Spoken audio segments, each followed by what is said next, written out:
नमस्कारम सद्गुरु।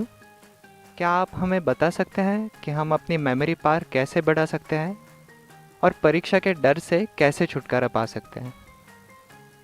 परीक्षा का डर? ओह, आप सही आदमी से पूछ रहे हैं।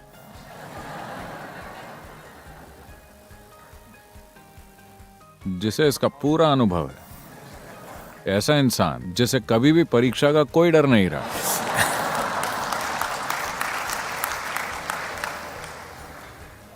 मेरे पिता की सबसे बड़ी चिंता यही थी कि मुझे परीक्षा का कोई डर नहीं था। वो कहते इस लड़के को डर ही नहीं लगता, इसका क्या करें।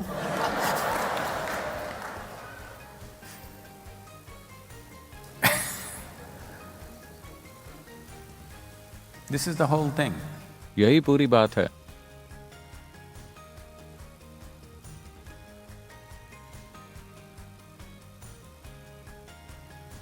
You're asking this. आप ये सवाल पूछ रहे हैं, अच्छी बात है, लेकिन पहले आपको समझना होगा कि कहीं ना कहीं दुनिया में, समाज में यह धारणा फैली हुई है कि डर एक तरह की खूबी है।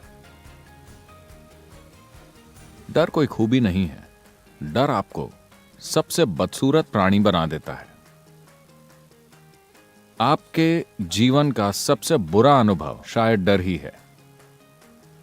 इसी एक चीज के अभाव ने मेरी जिंदगी को बहुत ही सुखद बना दिया है, क्योंकि डर हमेशा किसी ऐसी चीज का होता है जो अभी तक हुई नहीं है।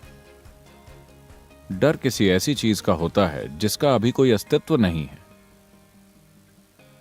क्या होगा, इसी का डर होता है।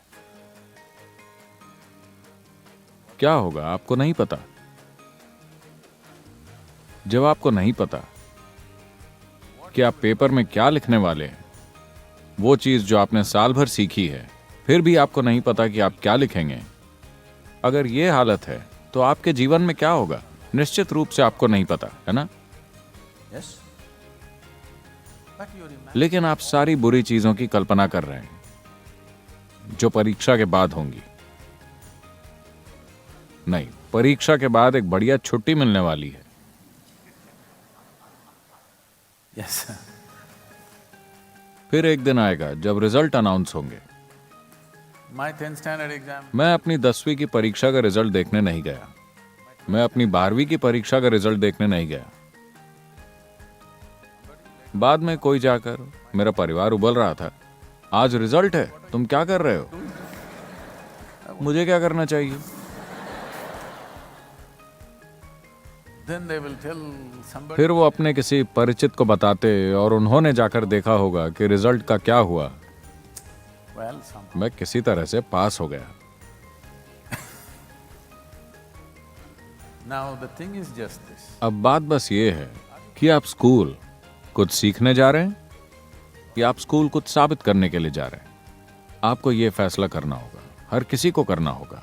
आप आश्रम आए हैं कुछ जानने के लिए या कुछ साबित करने के लिए, आपको यह तय करना होगा।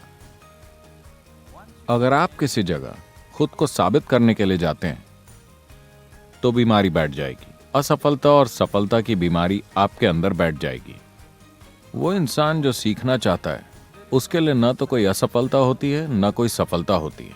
बात केवल कोशिश की होती है।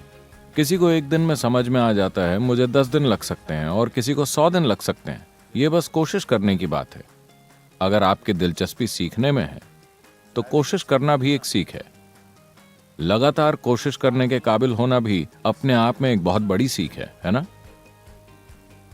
तो कुछ साबित करने की कोशिश मत कीजिए।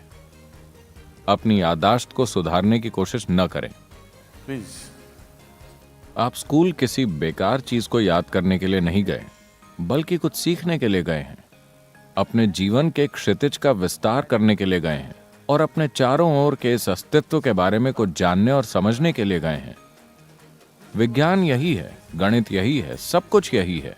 आज आप जो पढ़ रहे हैं वो कोई विषय नहीं है, वो जीवन के अलग अलग हिस्से हैं। शायद इसे बहुत ही नीरस तरीके से पेश किया गया है, मगर फिर भी वो जीवन है। Yes. Whether you study. चाहे आप फिजिक्स पढ़ें या केमिस्ट्री या बायोलॉजी या सोशल साइंस या ज्योग्राफी, आप ऐसी चीजें सीख रहे हैं जो आपके जीवन के दायरे को बेहतर बना सकती है।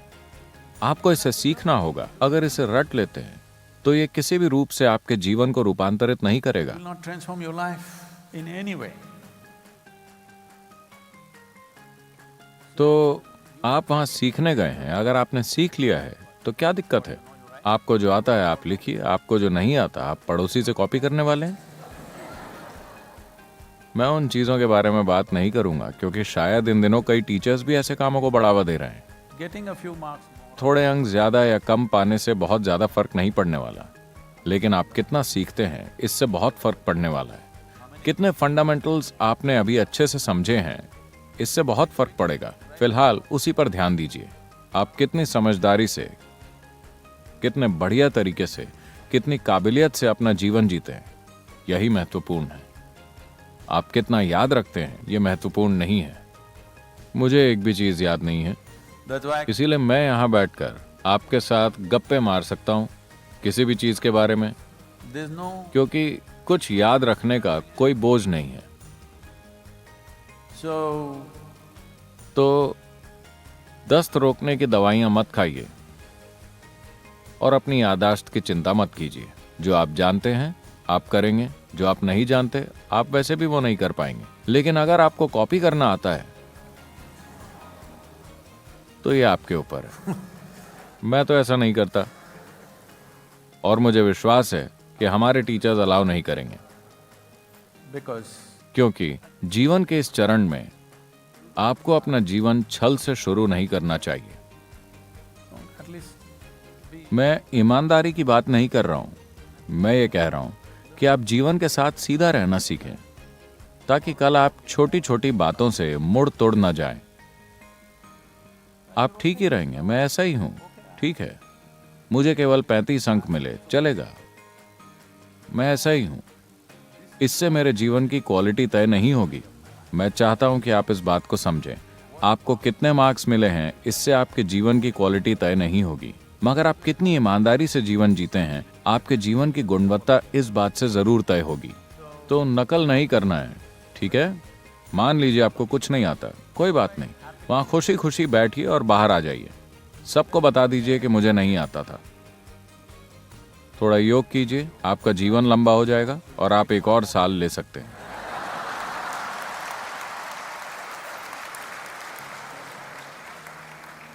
सीखने के लिए एक और साल, मगर नकल मत कीजिए, क्योंकि छोटी चीजों के लिए अपनी ईमानदारी मत खोइए।